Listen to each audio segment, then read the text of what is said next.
Hey, yeah, what's up? The disciple Marshall Occurrence reign back up in this anti-Illuminati all day, anti-America all day, and everybody with him.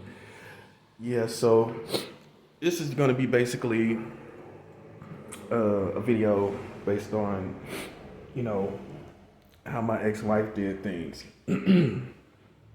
So for you guys that don't know, I divorced my wife, my ex-wife, 30 13 years ago. So um,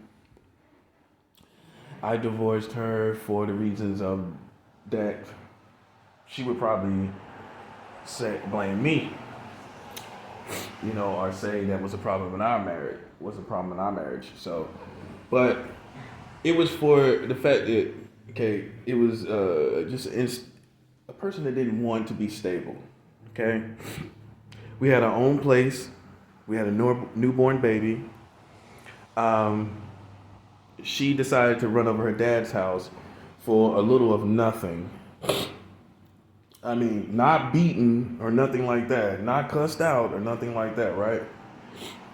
For all the occasions that she ran over her father's house, the bulk of them was for nothing in the category of abusive.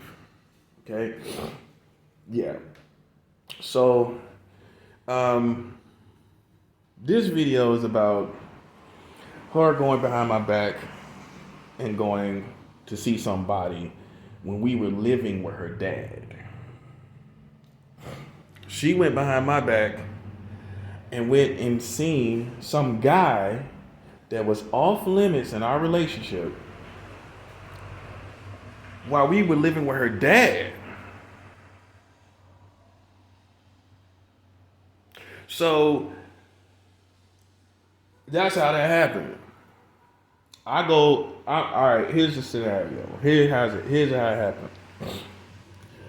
We're in Tampa, Florida, Brandon, which is a little suburban town outside of Tampa. People in the Tampa area know about Brandon. It's just outside of Tampa. So when I first came to Tampa, it was in 2003, July. Okay, so I started out at a shelter. I was staying at this shelter called Christ Like Ministries. You know what I'm saying? And the pastor helped me get a job. My first job down there was a banquet, all you can eat banquet, like a all you can eat buffet. Y'all guys call it. Yeah, I guess that's the right term instead of banquet. Um, but I was a dishwasher at an all you can eat buffet. So imagine that. All right, yeah. I mean, washing everything, plates, pans, in an all you can eat buffet. You can't be a slacker doing that. So that was my first job I got when I went down to Tampa, Florida. The preacher that the shelter I was at, the preacher helped me get a job working there. He took us around to put in applications, showed his face, as I co-signed, it looked good, you know what I'm saying? And I got the job. I was like 22 at that time. So my ex-wife's stepdad was staying at the shelter. Okay. So my ex-wife used to come up there at the shelter to see him. This is how we first met. Um, so her stepdad and I, we seen each other, you know what I'm saying, but we ain't had no significant conversations at the time, you know what I'm saying, before her. So all the guys in the shelter was a whole bunch of old guys. I'm the youngest dude there at that time. These days, everybody named mothers at the shelter. Back then, I was usually at the top of the millennium. I was usually the youngest guy, or among the youngest guys at the shelter. That's no longer the case. Everybody's at the shelter these days. Um, and that was just 18 years ago. Well, about 2 decades. That's about right for a change. Um, so all the older guys was like seeing that I was the youngest and seeing that this her stepdad, his daughter was coming up there. Her stepdad, they seen that his daughter was about my age, And they tried to, like, they lied and said I wanted to holler at her. I was a Christian. I was on fire for God, and and they just boosted up to where they was like putting it on like I was one to trying to holler at her or something like that. And that wasn't the case at all, because I loved the Lord. I was focused on getting my wife, but at the same time, I just was so focused on my destiny and, my music at the time, and so I just gave it a shot. I just went down there just to give it a shot, and so they lied and said I wanted to holler at her, and her stepdad heard about it or whatever. They got it back to him saying that. So he pulled up on me one day at the shelter and said, "Yo, I heard you wanted to holler at my daughter. Like, you want to talk to my daughter." So it wasn't true. So all this was coming at me at once, and her stepdad, I just sat there. I just stood there. And he was like, "I'll hook it up tonight." So we went from there and we started talking. She came up there to see me. She had a car. She looked responsible. That attracted me. She was in school, she was in college, everything. So we just started hanging every day, I was spending all my time with her, going to the park, just hanging out, eating together and stuff like that. So she was living with her real dad at the time. So she told him that I just, could I stay there? Like, live with her dad, like a real dad. This is a real dad now. She's living with her real dad, but she's coming to see her stepdad up at the shelter where I was at. You know what I'm saying? So, like I said, that's the guys hyped it up. Saying I was young, saying she was young, and tried to, play matchmaker. You know what I'm saying? So we was talking or whatever, and I think the spirit led me to cut it off, and I did, and I just let it go. Little I know, she was already seeing some guy at that time. The same guy, she was seeing him when all that time we were spending together. During that time, she went and saw him in that situation. I didn't know. We wasn't technically boyfriend and girlfriend at that time. The first time. I believe the Lord let me know that she was doing that. So I just cut it off abruptly. You know what I'm saying? And so that was that. Then dudes at the job I was at, I told them what happened. I had cut it off. You know how you have guys you talk to at the job about situations and stuff with women. So I told them what happened and everything. They was like, "Boy, man, you better stop playing with that girl. Like, man, get that girl back. It's the holidays." Because this was, when I got the job, I think it was October in 2003. So the holidays, Thanksgiving and all that was coming up. They were like, nah, you know what I'm saying? Go back and talk to her, whatever. It's the holidays or whatever.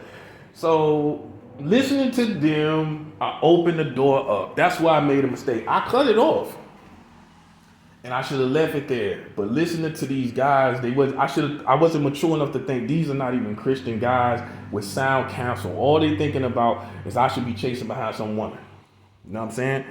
And I listened to them and let her back in my life. And then later she told me that in between all of that time, she went back to see this dude or whatever. And that's why God probably made me cut it off. Because all of that time where we spent together, she still went and seen this dude. So anyway, we speed up. We caught up. Like we started living.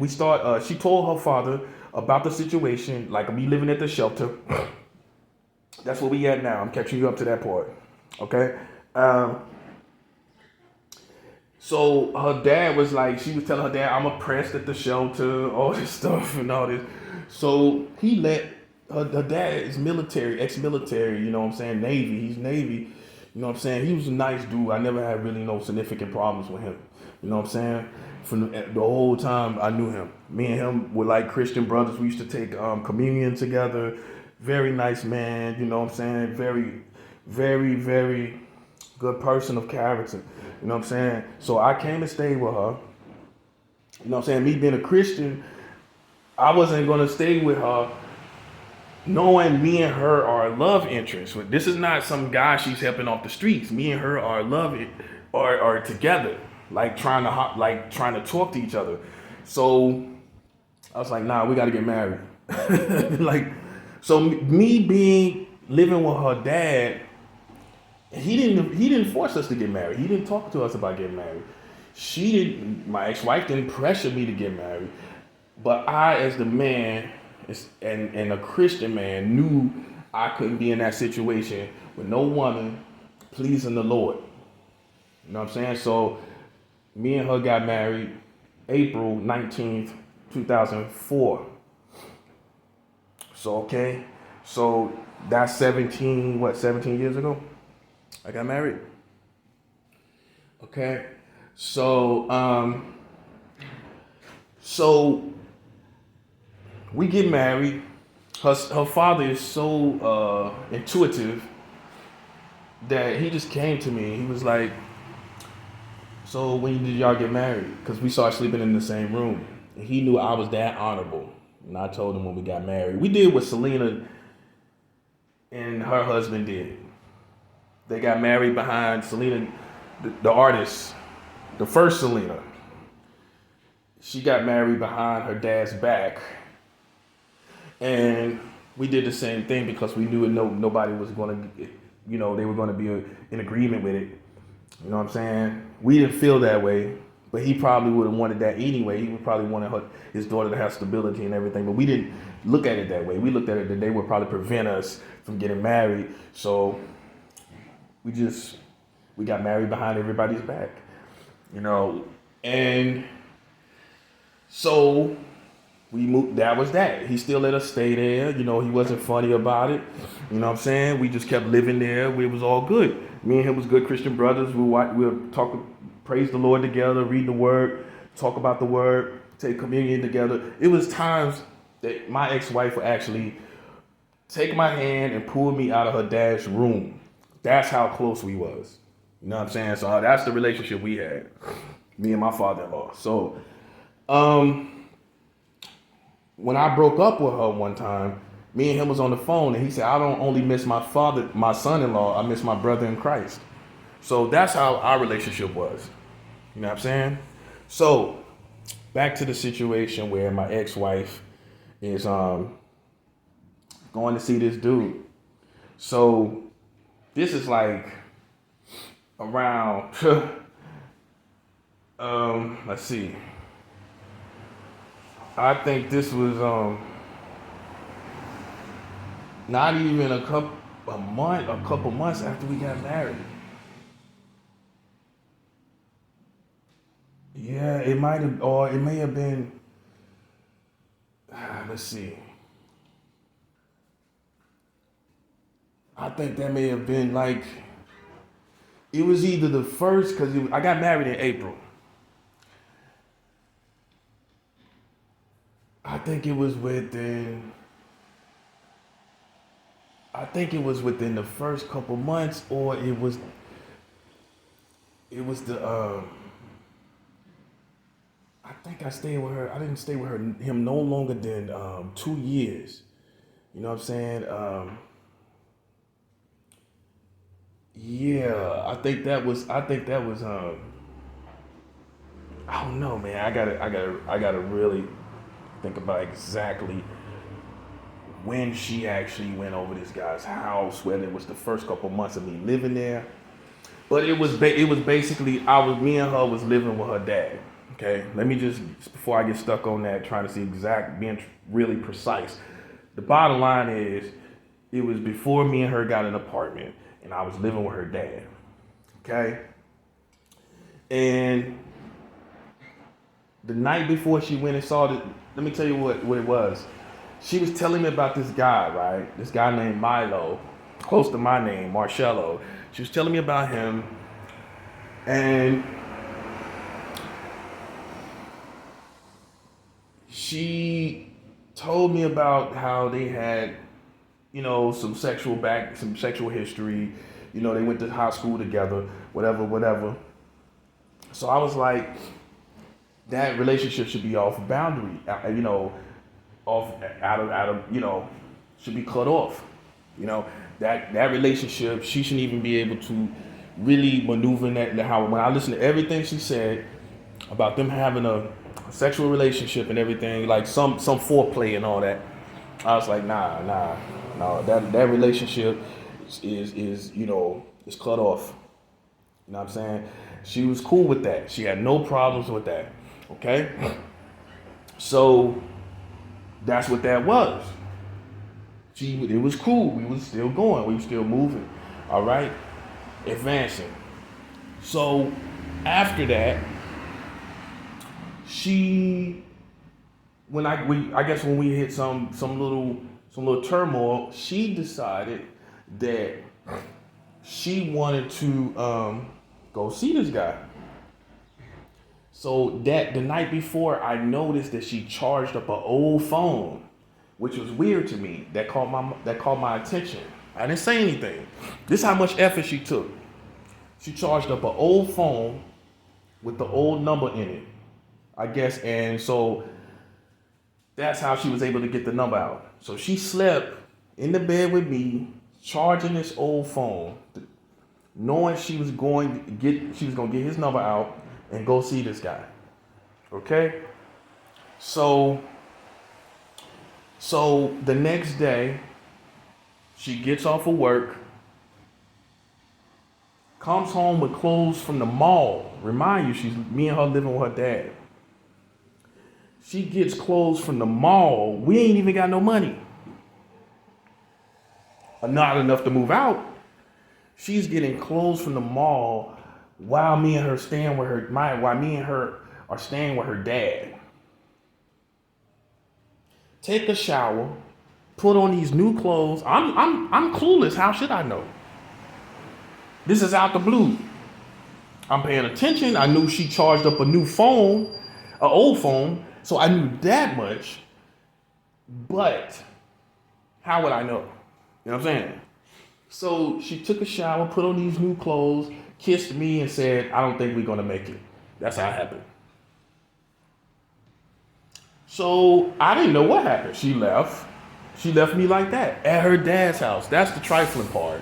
The trifling part is I'm there with your dad while you going to see some other dude. You jeopardizing your place to stay. If something happened between me and you, some big explosive argument, me and you gonna be out the door. You're jeopardizing your place to stay with your dad, messing up your credibility with your dad as well, in respect, because ain't no man gonna respect no woman that's married, living with her dad. He gonna put himself out the situation and look at it. You living with your dad, going and getting new clothes and ain't even got no money, coming home and washing, taking a shower and putting on new clothes and talking about you don't know if you're gonna make, you don't know if you and your husband gonna make it. And he's there with your dad while you going to see somebody else. Ain't no man gonna respect that. You know what I'm saying? And he was on my side about it. He was like, people get tired of that boy cry wolf stuff. That meaning she always saying this, always saying that, but you don't really see what's going on. There's nothing there. There's nothing substantial there. So when I left her, he was like, me and him was on the phone talking. He was like, do you gotta leave? I was like, yeah, well, I already had my bus ticket. I already spent the money. You know what I'm saying? And that was that. That was our last conversation. Him asking me, do I have to leave? Him saying she's like, boy cry wolf. Girl cry wolf in her case. Okay, that's how it happened. You know what I'm saying? And so she came back after going to see this guy. I remind you, I'm there with her dad. I don't know what's happened. I'm a Christian. I'm not smoking, I'm not drinking. I'm there probably listening to Christian music, watching Christian TV, while she going over there with some dude's house. No smoking, no drinking. I'm not doing any of that. You know what I'm saying? I'm staying there with her dad, so what could I really be doing to her there? Nothing. Me and her dad get along perfect. He don't hear nothing. I'm not saying nothing weird to her. Okay, so she comes back from seeing this guy and tells me the whole situation. I'm like, oh, okay, wow. You know what I'm saying? I'm like, nah, that's not cool. She talking about, he's not like you. He don't look like you. He's nothing like you and all this. But That's more insult because he's not, in her opinion, higher quality than me, but yet you going to see him. That doesn't make it better. That makes it worse. You didn't upgrade, you downgraded, and you went to see some dude, that was not better than me. And she said that. You know what I'm saying? So, and it wasn't like anybody in my life at that time. It was not, I wasn't seeing anyone in the area, you know what I'm saying, or nothing. You know what I'm saying? So, and that's how that happened. And so yeah, and then so here's the punchline. So that was the end of that. I decided to leave, and a couple months after that, a couple weeks, something like that, I decided to leave and go back to North Carolina. We just didn't make it at that point. And it was never the same after that. So I went back to North Carolina, bettered myself. Every time I left her, I bettered myself. I went and got my GED, because I got kicked out of high school for pulling a weapon on a dude. So I went back and got my GED in between me and my wife messing up or whatever. You know what I'm saying? In between that, I went back and got my GED. You know what I'm saying? And then, I had a job and everything. I left the job and went back to her. You know what I'm saying? Me and her started talking, and I went back to her. But ultimately we broke up. And after we broke up, she went back and seen the dude. She told me. She went back and seen him and had sex with him after our relationship, after I divorced her. Now, how would you feel? Even though she did it after I divorced her, she still had sex with this person that was an issue in our relationship. You feel me? Even though it was after the relationship, it still is the person that was an issue in our relationship. That we put off, like this person was off boundaries, out of, off limits, however you want to say it. They were not allowed in our relationship. Then after our relationship, she had sex with the dude. She told me. And she talking about it wasn't good or nothing like that. It didn't matter. She still had sex with the dude that was the only dude that was an issue in our relationship. This was the only dude. And she had sex with this dude. She had it in her heart to try this guy out because really I was like her first. So what it was an ignorant young girl, might as well say, that wanted to try out somebody from her past now that she was having sex. That's how ignorant it was. It basically was that. Because she tried to see him during our relationship. And after our relationship, she had sex with him. So what does that tell you? This was a woman that was coming into her sexuality and she just thought about somebody from her past that she wanted to have sex with. And ultimately, that's what she did. She went and seen him behind her husband back and then ultimately had sex with him after her husband broke up. So this was some person that she was persistently seeing. Because from that incident, when she first went behind my back with him, that was at least a solid 2 years later. She seen this dude 2 years later after he was a problem in our relationship. She had sex with him 2 years later after he was a problem in our relationship. You see what I'm saying? So you see how that would make you not go back to somebody? You see how that would make you not want to be with that person ever again? That's what put the nail in the coffin for me. Once you go see somebody that was in a problem in our relationship, heck no. So, and she still wanted to be with me after the relationship. After she had sex with him, after I divorced her, me and her had sex one more time. I went to see my son on his birthday. You know what I'm saying? I went all the way down to Florida. I was staying with a girlfriend. The girlfriend that my brother went behind my back and tried to have sex with, she financed the whole trip, which was like over $1,000 for me to go see my son on his birthday. That's how good of a woman she was. That's the girl that my brother tried to have sex with. She financed a trip for me to go see my son. So when I went to see my son in 2010, she my ex-wife told me the whole story. You know, I got a motel room, got balloons and toys, everything. You know what I'm saying? And then me and her started talking. My ex-wife, of course, and my son there, and she told me what happened. She had sex with the dude. You know what I'm saying? She shouldn't even have told me that when I'm there to see my son. I mean, really.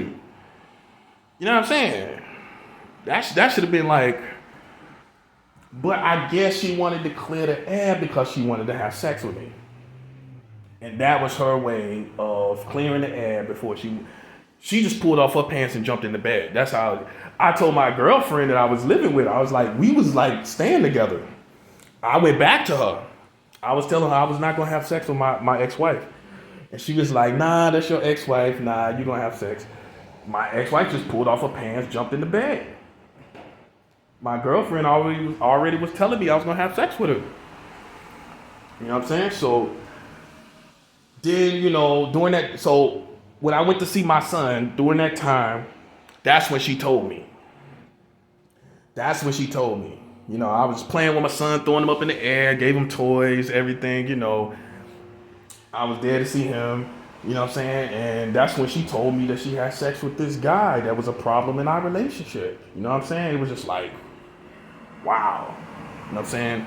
And we wound up falling out while we was there, like I was there, for my son. Like she drove off with my son and everything. Just drama queen. Then came back with my son. Crazy, bro. So that's how that happened, man. You know what I'm saying? So that was the nail in the coffin for me ever probably wanting to work it out. That was the main reason. So that's why you see the issues that happen between me and my wife. So you know what's up. So now you see where I'm at.